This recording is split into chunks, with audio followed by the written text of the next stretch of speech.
Hey everybody, welcome to the Sharp Tongue Podcast. I'm your girl Jessimae Peluso. This is a regular OG episode of the Sharp Tongue of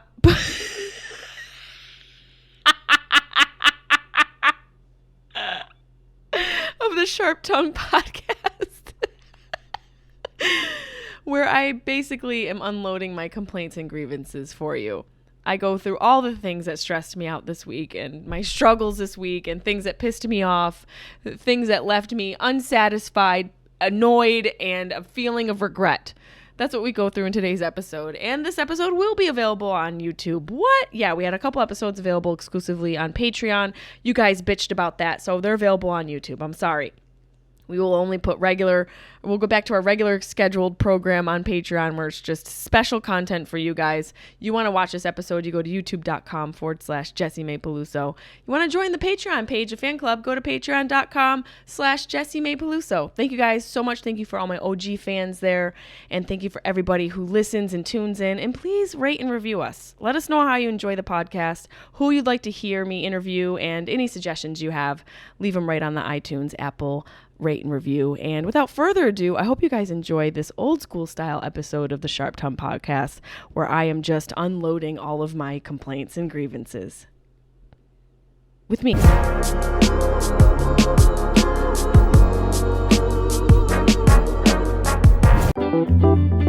Sharp Tongue Podcast. Beep, beep, beep, beep, beep. You're listening to the Sharp Tongue Podcast. I'm your host, Jessimae Peluso. It's a personal look. Well, it's not really a look because it's a podcast. I'm already fucking this up. This is kind of like a verbal comedy diary, a deep look into the crevices of my mind. It's gonna get dirty. You might cry. You'll probably laugh. Hopefully you'll laugh. The whole point is for you to laugh, but you also might cry. I talk about my family. I talk about farts. I talk about love, loss, comedy, how hard it is to make it in this biz. I'm a fucking professional. Each week it's something different. Sometimes I have a guest host. Sometimes it's gonna be a movie companion episode. Sometimes I just ramble about the bullshit I dealt with the week before. You never know what you're gonna get. It's raw, uncut, and funny. It's me. Buddy. It's your girl, Jessimae, and it's the end of the world as we know it. Doesn't it kind of feel like the end of the world? I know I have been going through an evolution of mood, we'll call it. Previously known as Cuntopia. An evolution of mood has been a bubbling underneath the surface, kind of like the goo from Ghostbusters for me. We all know it's nothing that is a secret on this podcast, and thank you again for everybody listening and everybody who has been along on this Sharp Tongue journey from day one. And hey, if you're just tuning in, welcome. Appreciate you. I appreciate everybody. And I've been on a journey of an emotional mood shift. And I gotta say, today I said, F it. I have a little bit of rosé, Gerard Bertrand, Côte Rose. There's no way I said that right. Côte des Roses. I found a teeny version of this bottle. This is rosé, and it's a delicious rosé. They don't sponsor the podcast, but I thoroughly enjoy this rosé. It's a glass bottle. That's the sound of the cork, per se, the glass cork. And there's a little rose, kind of like Côte de Rhone. It's a Côte de Rosé, and it's delicious. It must mean rose coat. That's what I'm going to guess.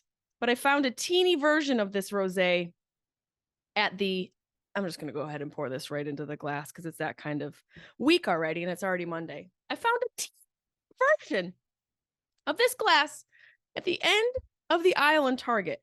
Now, for those of you who are well-versed Target shoppers, the end of the aisle means one thing and one thing only: sale.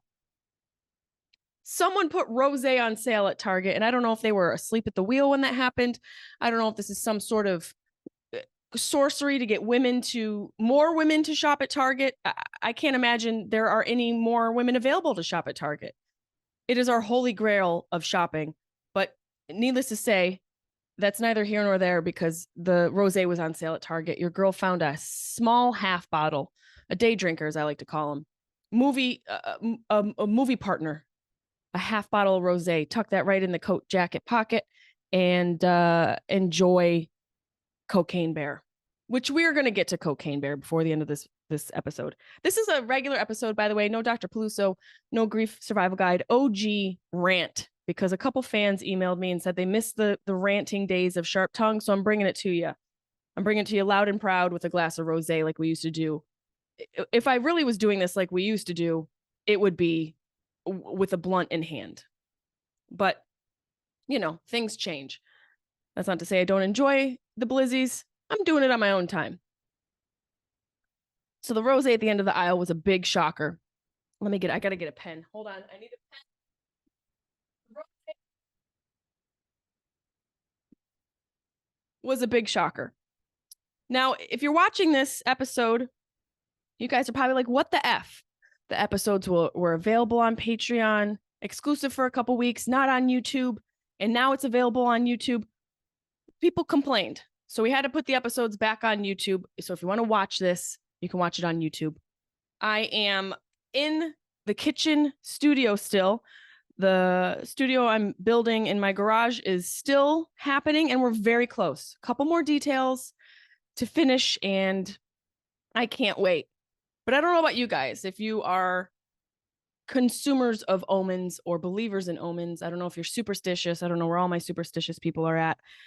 But I have a plant. I have many plants in my house. Let me preface with that. I have, as you can see, if you're watching, there are plants all around me. I love it. I love having things to take care of. And I do believe it scrubs the air and keeps the air clean. A lot of these plants are from my mom's house. A lot of them I've propagated from other people. A lot of them I propagated from Nancy, RIP. And the plants are growing. And I realize as you get older, you accumulate plants and pets. And I've done both. But I'm a good plant take care of. Things tend to thrive in my care. And I'm not bragging. I'm only stating the facts. Except for one plant, and I hope it's not an omen for the future. I'm pulling the plant into frame. No, this is not a pot plant. This is my money plant. God, I hope this is not an omen for what's to come, because this is the saddest money plant that I have ever seen in my life. Now, this is what a money plant should look like. Okay? And this is what mine looks like. It is the saddest little plant that could. It has no life. If this were a money plant, I would owe someone money. If this were a money plant, I would be in debt, and men in Puma jumpsuits would be at my door ready to beat me up because I haven't paid Tony yet. This is the saddest plant I have ever seen in my life. It's the saddest plant I've ever owned. And I can't help, every time I walk by it, I'm like, oh, it'll grow. It'll grow. It takes time. And let's be real. It does take time to grow in general. And it also takes time to grow wealth. So while it can be an omen, and it might be an omen, I refuse to believe.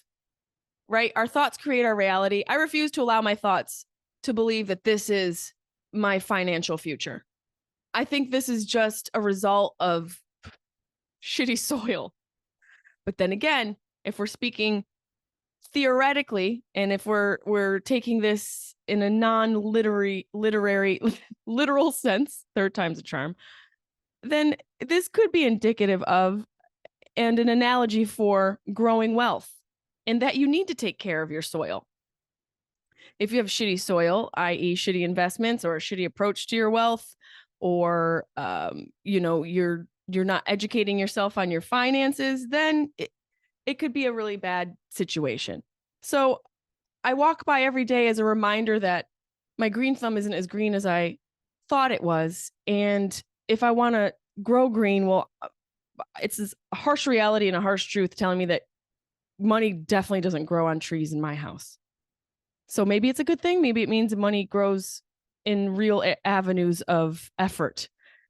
So while it's not an RIP to my money plant, well, it might be an RIP to my money plant. I don't think it is. It's still green. It's got some viability.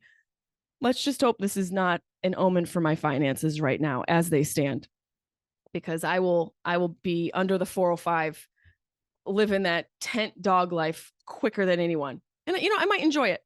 Let's be real. LA, as I see it, I've been thinking about this. I have so many notes for this episode. Let's see if I can even get to all of them. LA, as it looks to the naked eye, I had this thought after I was recording The Deuce today with Tully. LA looks like Zombieland. LA looks like Zombieland because there's still, famous people kind of milling about in their mansions, but everyone's avoiding everyone. And there's a huge, huge population of daywalkers out there, and they are growing and they are emboldened. And I was walking my dog, Carlin and Bunny, last week, I guess now, because it's Monday. Something I've kind of neglected to do since I moved into this house and I have a yard. It's funny how your lifestyle changes your lifestyle. Where before, when I lived in an apartment, a third floor walk-up apartment, I had to walk up and down those stairs 3 times a day. I didn't have the luxury of opening the door and letting my dogs out. And I also think that made my mental health much better. Obviously, life events have happened. I've lost another parent, and the residual effects of COVID, I think, have settled in as a society, but also for us as individuals. I think that walking them 3 times a day and that struggle was beneficial for me. And so now that I have this yard, I'm not walking them as much. And that's my prerogative, but also I got to step up the game. So I've decided to take them back out on walks and not get lazy, because you know what they say about comfort, it breeds contempt. And so it's important to maintain some level of struggle. Let's be real. We have to maintain some level of struggle in order to feel like we have a purpose, in order to feel challenged. It's just the way we are. It's human nature. And it's the same thing in relationships. Sometimes the struggle of a relationship can make it great.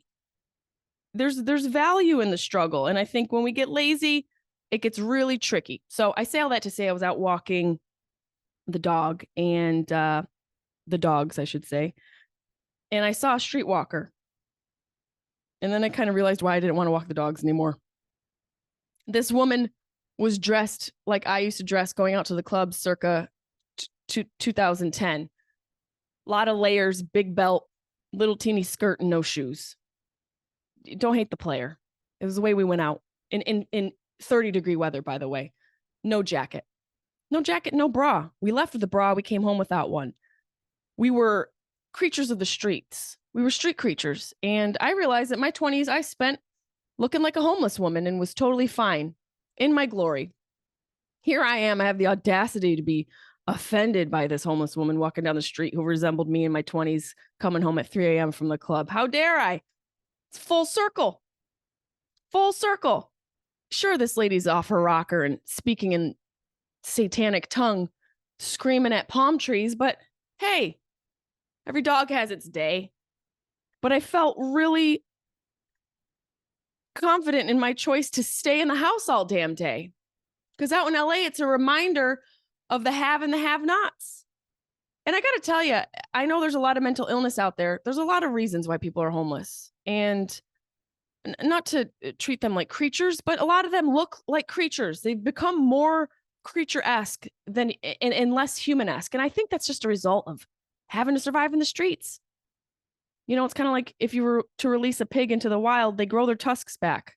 Well, that happens in some way, shape, and form for these homeless people. And I didn't feel too far from this woman. I didn't feel like I couldn't become her, but I knew I didn't really want to see her. I didn't want to see her. My rent is too damn high to see that.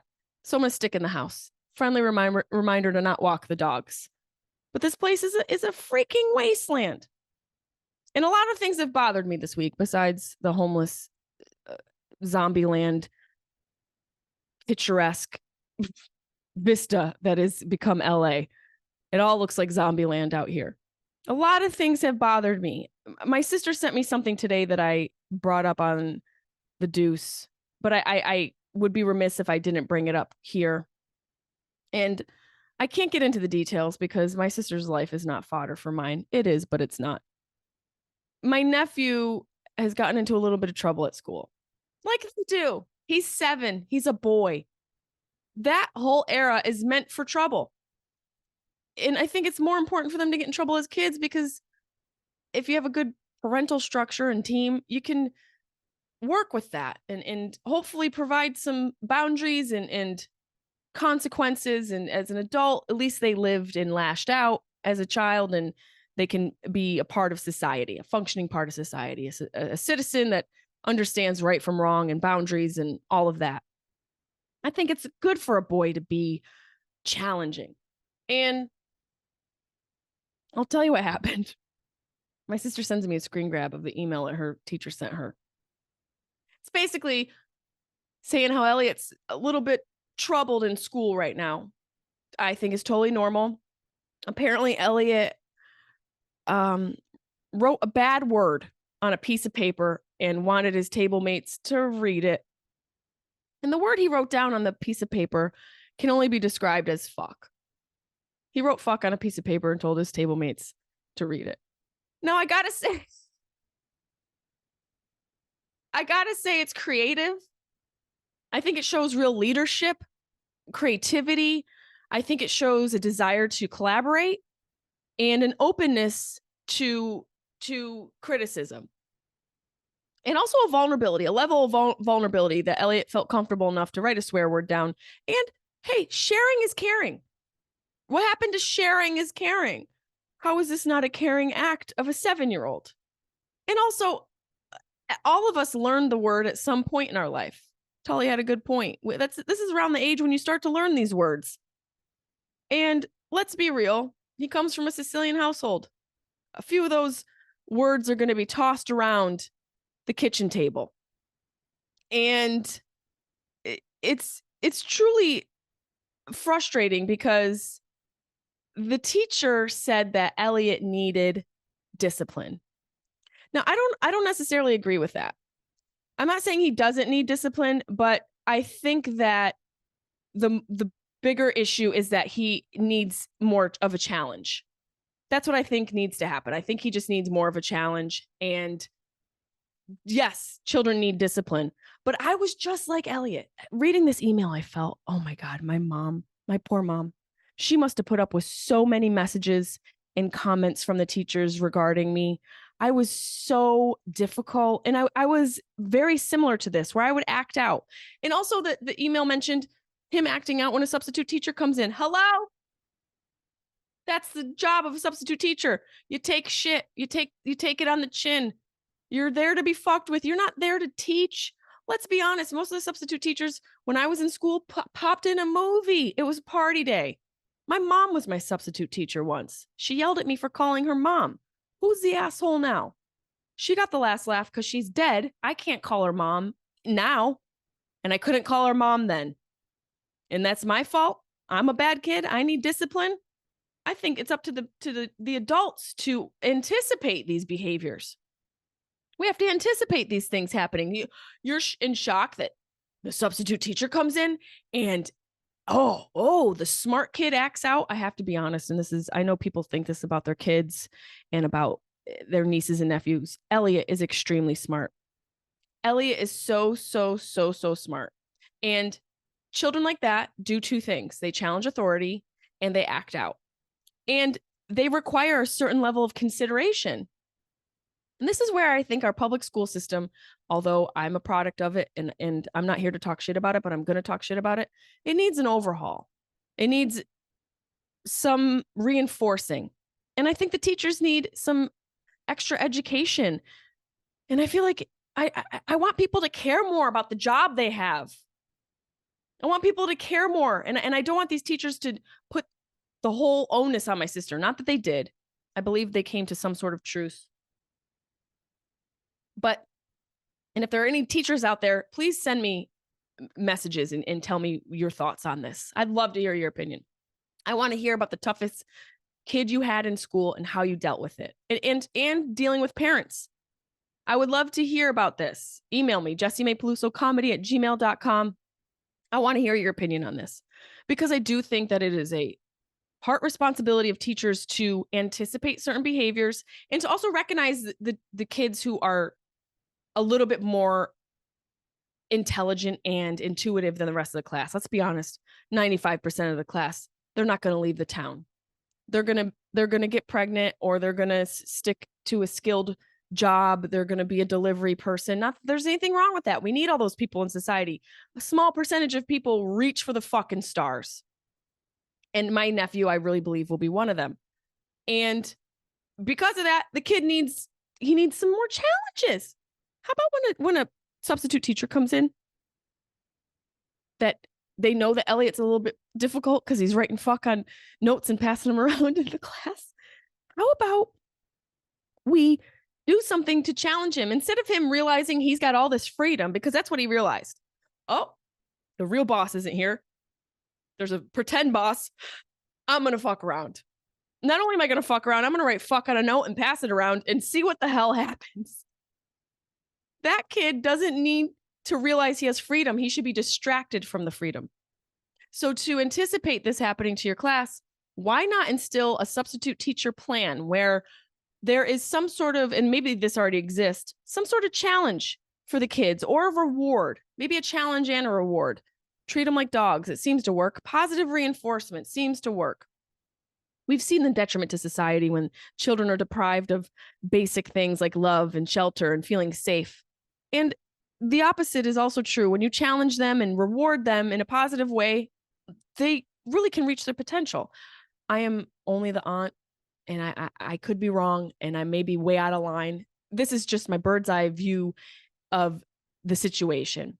Why not have some special situation or some special challenge for the students that is a reward and a challenge in one when a student teacher or substitute teacher comes in? And by the way, not for nothing, Michelle Pfeiffer handled it fine. Been spending most of our lives living in a gangster's paradise. Michelle Pfeiffer flipped a chair backwards, sat down, and got right in Coolio's face and said, "What the fuck? What the fuck? Let's go." The teacher should get right down on Elliot's level and write fuck back to him on a note and say, "This is not okay. Don't you fucking write fuck on a note, you little fucker.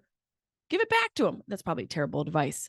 But if Michelle Pfeiffer can handle it in an inner city school, so can this teacher handle it in a very affluent area in Syracuse, New York. Get creative. I feel like so many people in their area of expertise, whether it be a teacher, a nurse, doctors, I've spoken about this with doctors, doing the bare minimum. I'm so sick, I'm writing it down, of people doing the bare minimum. It's more prevalent now after whatever we just went through. And then you do the bare minimum and you expect the most. I want people who care. I want people to realize this life is so short. It's such a flash in the pan. Give a fuck about what you do. Put a little effort in it and drop the woe is me attitude. We all have struggles. But believe me, if you don't have struggle, you're going to get real bored. Real fucking bored. Human beings are meant to struggle. They're meant to want to discover. They're meant to want to challenge. We have to just care a little bit more. So I challenge this teacher just to care a little bit more. My sister's probably going to kill me, but I'm going to play this voice note she left. Yeah, I think there is some issues with the substitutes, probably. The fact that he wrote the F word on a piece of paper doesn't make me happy. It's the F word and the fact that he's disrespectful. See, I disagree with her. I think he should be disrespectful a little bit. I think this whole, you've got to respect authority. Yes, authority does need to be respected. But somewhere along the line as adults, we challenge it because it's not always just. It's not always right. Because sometimes people take advantage of having authority. We've seen bouncers. That's a low level of authority. We've seen these dudes at the doors of cool clubs judging who can come in and who can't come in. Meanwhile, 4 years ago, they had halitosis and chimples and a bald spot.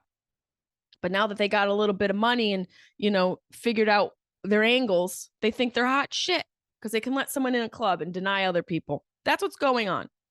So while kids need to be given boundaries and discipline and taught to respect authority, there's got to be some balance and also challenging everything.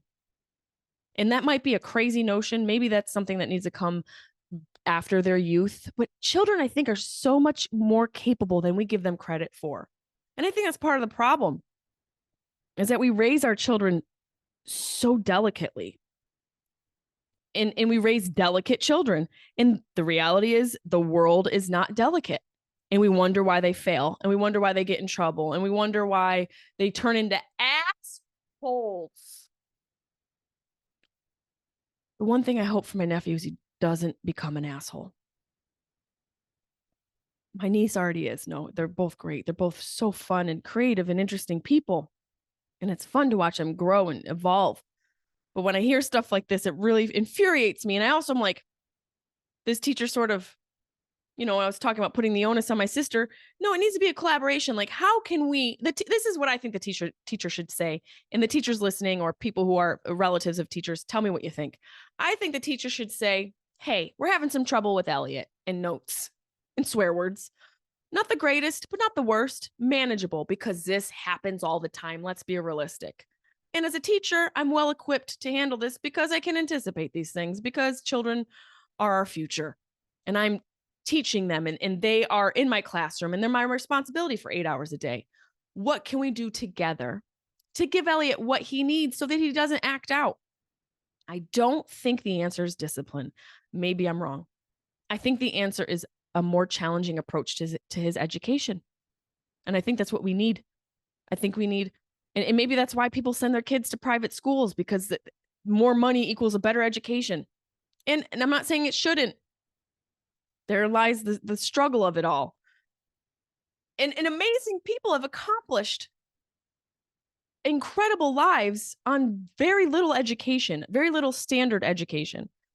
So there's got to be something to all of this. And I hope my nephew doesn't go down the 7 words you can't say on television lineup of swear words and continues to pass them around the classroom, because that'll just make it difficult for my sister. But I had to bring this up because I felt proud. I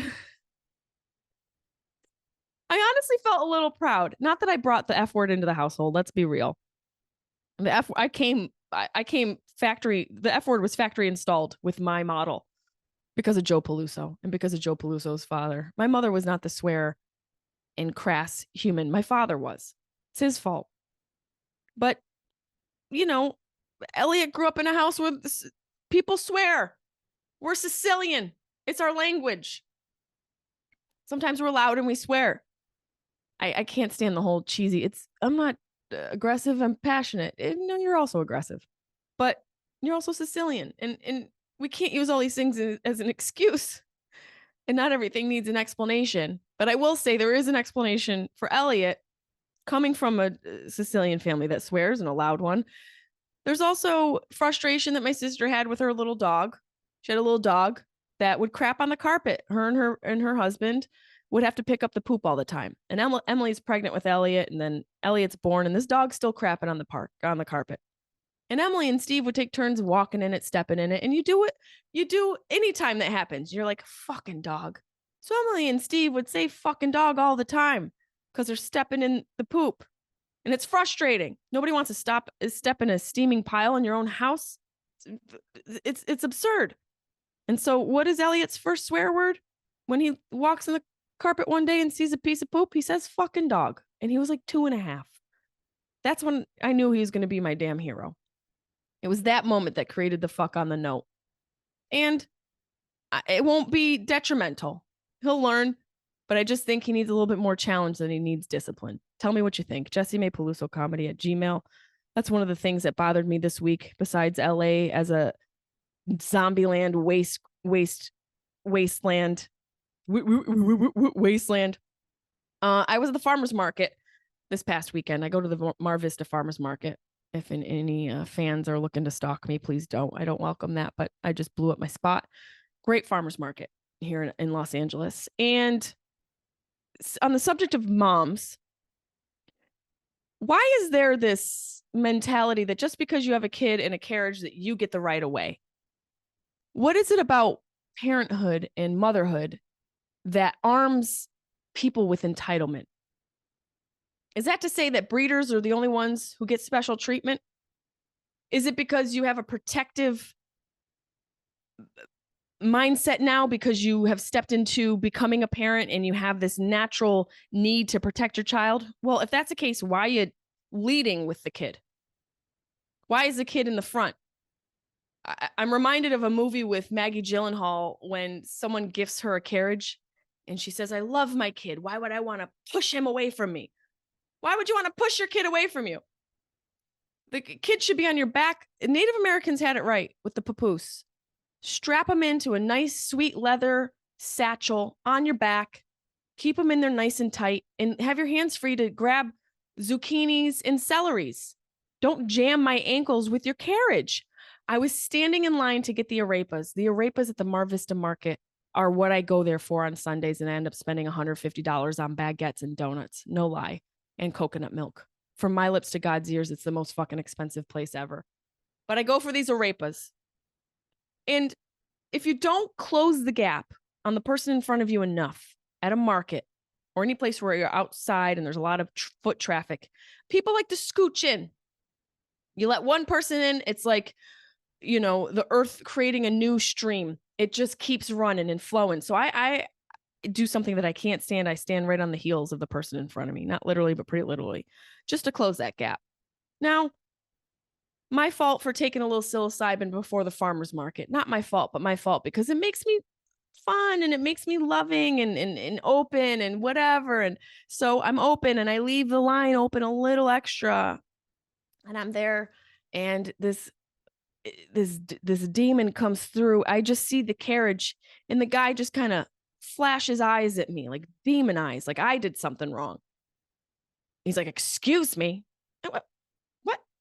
So what about having a kid makes you able to be a dick to me? Why is it do you assume that you have the right of way is my question. So to all the parents out there, send me what you think. Jessimae Peluso comedy at Gmail. I'm starting all the fights this week is what's happening. I want people to challenge me and tell me where I'm wrong. I want to learn. Why do you think that you can run me over with your fucking carriage? Get at me, bro. And I gotta say, there's a special type of parent in Los Angeles. It's definitely one that creates assholes. Because everyone's mentality out here is it's kooky. It is kooky town for sure. But I heard at the farmer's market, I may have told you this. I apologize if I'm repeating myself. I have 37 podcasts, so I don't know what I say where, but I think I do a pretty good job of not overlapping too much, or at least acknowledging, like today, that I spoke about this on the Deuce. I overheard at the farmer's market, Dashel, don't put that in your mouth. You're going to choke. Dashel? I'm sorry. Did you say Dashel? I don't seem to remember that reindeer. I don't seem to remember that. Is it the eighth dwarf from Sleeping Beauty? Who is Dashel? And with a name like that, I hope he chokes. Hope he chokes. I don't wish anything ill on children. I love children, but Dashel can definitely choke on something. The name is God, it sends a river of fury through me. Dashel, don't eat that. You're going to choke. Let him choke. Let Dashel choke. I almost screamed that out. I'm glad I didn't, but I definitely almost screamed, let Dashel choke. And I might need to make... Do I need to make a bumper sticker? I wish this thing could catch on. Can we make this catch fire? Can we hashtag let Dashel choke on Twitter? If you guys have listened to this episode, let's get this thing going. Hashtag let Dashel choke. And spell it how you think it should be spelled. Spell it how you think it should be spelled. Go ahead. I'd love to see your interpretation of Dashel. And maybe even send me a picture of what you think Dashel looked like. You just imagine what Dashel's wearing. I'll tell you, I'll give you a hint. Everything he's wearing is hemp. Handmade by his mom. He's in a fucking potato sack. And he's in his socks are made of hummus because these people act like they're going to do anything to save the earth. Meanwhile, they drive $75,000 vehicles and, you know, order Uber Eats every night. Everyone's a walking hypocrite in this town. What happened to me? I don't know what happened. It's just, I want to talk about what's bothering me this week. The other thing that happened, and this is something that might come to a shock to some of you because I am a dog mom. You know, I love my dogs. I have 3 of them. It's a lot. Was it my choice? No. I didn't choose a dog life. The dog life chose me. Bunny was meant for my father. He didn't want her. I am stuck with her. And I love her. She's a great dog. My dogs are all relatively amazing, to be honest. They're challenging in their own ways, and they all have their own personality. And they add a lot to my life. And I do need to start walking them because they look at me every time I come home like I am neglectful. And I'm being neglectful by not walking them. Dogs deserve a walk. They deserve new smells. Chaplin is completely useless. Bunny's a bitch and Carlin's a bull in a china shop. They all have their personalities. They all serve a purpose. And like my gay friend Justin Martindale said about Chaplin, he's useless.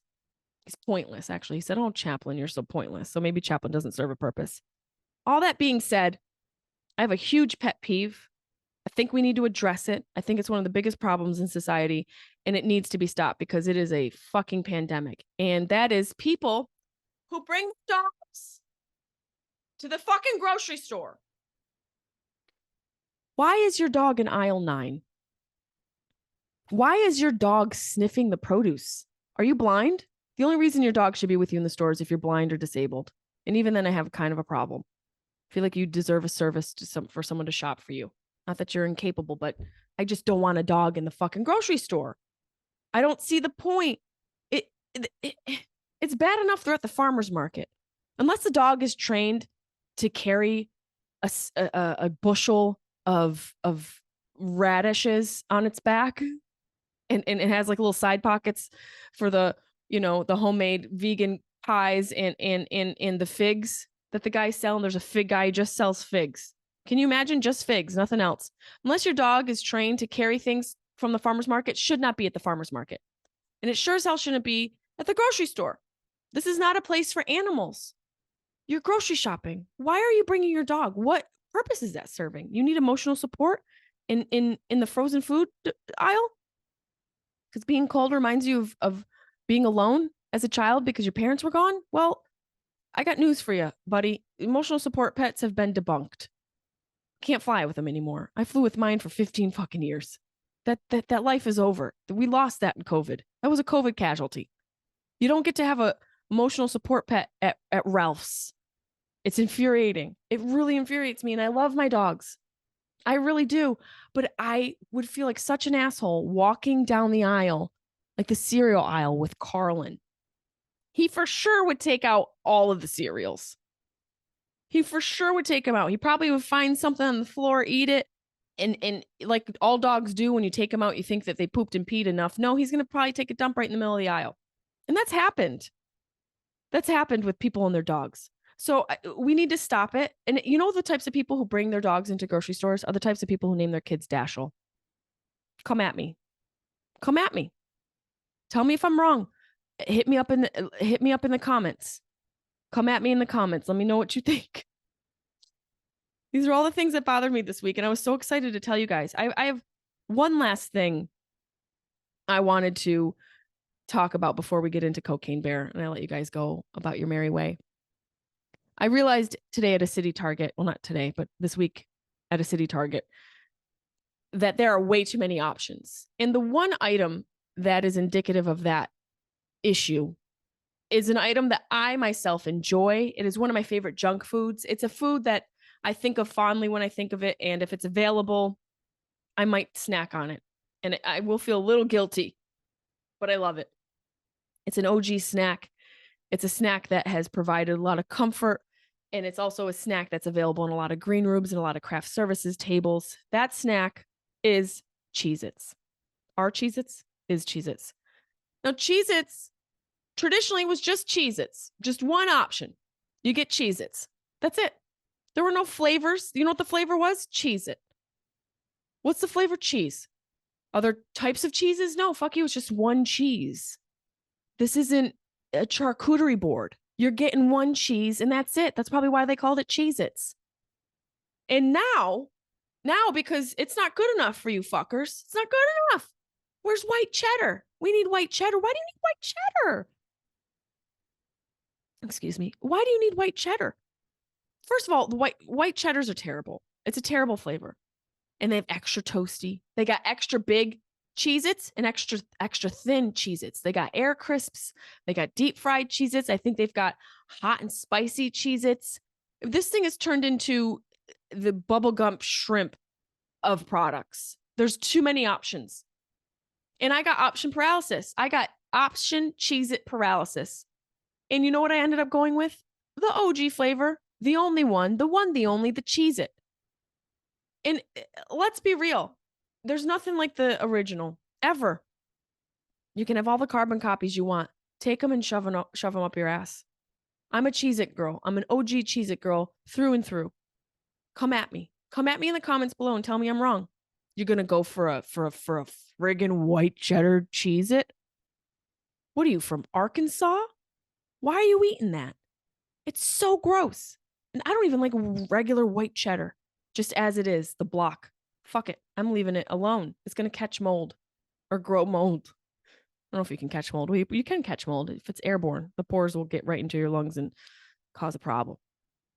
But white cheddar Cheez-Its, let's see. Let's see all the options of Cheez-Its. But just before we get into the cocaine bear of it all, which is the last thing I'll bitch about this week, because this week has been a real challenging week for me, professionally speaking. I will say I am about to close on my book deal. I am embarking on my horror movie that's moving forward. And nothing's done until it's done. I realize that. I've had my heart broken many times in this industry. But when I'm in, and I give it my all. And so I do it as it's done. And so it is. That's how I look at life. It's mine and it's done. It's already done. And I continue on the projects like they're done, like they've been actualized. Like I've said before, manifestation is just realization. So I realized that they're already done. And so I work hard, and a lot of things that you work on in this industry end up not coming to fruition, but that's life. That's life. Most of what you embark on in the entertainment industry, I can only speak for that. It's a bunch of failures and rejection.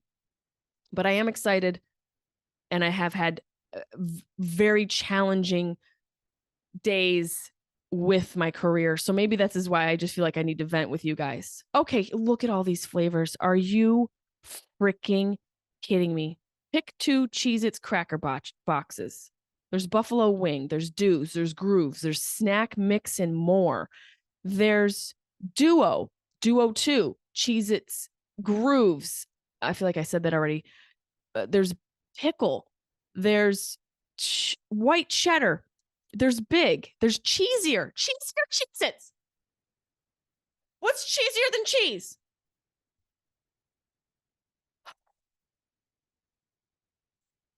I'm furious. I'm seriously furious. There's provolone Cheez-Its. I'm fucking done. There's provolone Cheez-Its. Provolone belongs on one thing, a meatball sandwich. And anywhere else, you can fuck off, is what I gotta say. Anywhere else you put there's pizza Cheez-Its, there's hot and spicy Cheez-Its. Need I say more? We have too many options, and this is why we are unsatisfied. This is why many people are depressed. This is why many people feel like they've lost a sense of purpose. We have option paralysis. We're experiencing it in the Cheez-It aisle, and we're experiencing it in our dating lives. Too many options. What happens when you have too many options? You don't make one. But always pick the classic. Classic girl, classic cheese. That's the way to a happy life. I don't know what else to say. I'm just really let down by a lot of you. The last thing I want to bitch about, and then I'll let you have your day, your night, go back to work. I don't know if you're at work listening to me. Hi. Hope work isn't too bad. Hope your boss isn't too much of an asshole.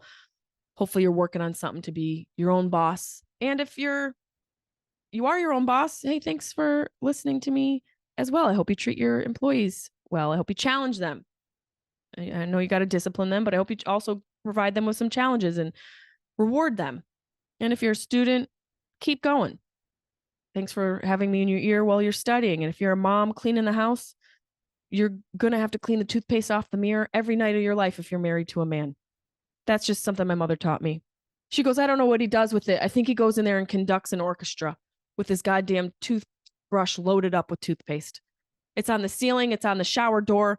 I think he puts his toothbrush in a spin cycle. So however you're listening to me, I appreciate you. I appreciate you listening to me bitch and moan. The last thing I will bitch and moan about was something that really broke my heart this past week. Something I was really looking forward to seeing. Cocaine Bear. I can't even begin to tell you what a wholehearted failure Cocaine Bear was. Now, if you know me, you know that I love movies like this. Wild, raucous, just completely in your face, and a type of movie that doesn't apologize. Unapologetic, wild ride. Love those movies. And I feel like I just was thinking, this movie looks dumb, but the right type of dumb that I need right now, because this week has been a week. It's been a week of letdowns and challenges and rejection and having to overcome and circumvent a lot of bullshit in my professional life. I just wanted to relax, take an edible, and go see Cocaine Bear. Well, it really just proved to me that even the bad shit is bad. Even the shit that should be good bad is bad bad. And I don't know where to go from here. And I don't want to deter anyone from seeing it. Live your life. I was on an edible and it still was bad. You know how bad you have to be to ruin an edible? I mean, sometimes the edible takes care of that itself, but that has to do with the microdose or the dosage and where you're at. But if you're in a good space and you take a good edible, man, it takes a lot to ruin that. Here's a movie that had Ray Liotta, and I gotta look up this actor's name, who I've seen him in multiple things, and I just think he's fantastic. He was in, I'm just gonna Google him. Let's see, Cocaine Bear cast. Burt cast, hilarious. Look, I love Elizabeth Banks, who directed this and produced it. I'll read you the cast. Pretty decent cast. Kerry Russell, Jesse Tyler Ferguson, who's from Modern Family, O'Shea Jackson, Ray Liotta. We also have Margot Martindale, who's been in everything. We have this guy, Isaiah Whitlock Jr., fantastic actor. You've seen him. Let's see where his IMDb. He's been in a bunch of stuff. He's been he was in Your Honor. He was I think the mayor in Your Honor. He was in the show Atlanta. He was in, let's see what else we might know. I Care a Lot, which is a great movie. If you haven't watched that on Netflix, definitely recommend that. I Care a Lot. The Lost Husband, such a cheesy movie. with oh god, he's so hot. Fergie's ex-husband, Josh Duhamel. So he's been in a bunch of stuff, and he's been working. The man's been working. He is such a great actor. The best part about the movie was the concept and Isaiah Whitlock Jr. And they really left a lot on the table. This isn't gonna be a spoiler alert, but what I will say is I was disappointed, and you guys know how much I love horror movies. You know how much I love horror movies, and you know how much how many concessions I give to movies, because they're difficult to make. To even have a movie made, sold in this climate, in this industry right now is just nearly impossible. So the fact that she was able to pull off this concept is insane. But it, to me, feels like a result of great marketing and not a lot of execution. I feel like they had a great concept. They had Ray Liotta, they had Isaiah Whitlock Jr., and they focused on everything fucking else but that. They had 3 things to make this movie work. Ray Liotta, not to mention, that's the 3 things. Ray Liotta, Isaiah Whitlock, and the concept of a bear high on cocaine, which was based on a true story. All you need is a great script, some good character development to make that a fucking home run. Not to freaking mention, it was Ray Liotta's last film. I should have become a veterinarian. I keep saying that. So after this week, I have come to the conclusion that I'm going to start an Etsy page and retire from the industry. I've come close to really throwing in the flag multiple times. And Cocaine Bear was the cherry on the failed top of my week. And go see it. You guys tell me what you think. Send me an email, Jessimae Peluso gmail.com. Let me know what you think of fucking Cocaine Bear. And I bitched to let you guys know that we all have this. We all have these struggles. We all have situations that seem impossible. And places where you feel helpless, and places where you feel like you failed, and where you really got taken advantage of. All these emotions I've had, and I really just felt let down by Cocaine Bear. Maybe it had too much pressure on it going into it. Maybe it would have been greater if I had a better week. I would love to know what you guys think, but I would like Elliot to write a note to Cocaine Bear is all I gotta say.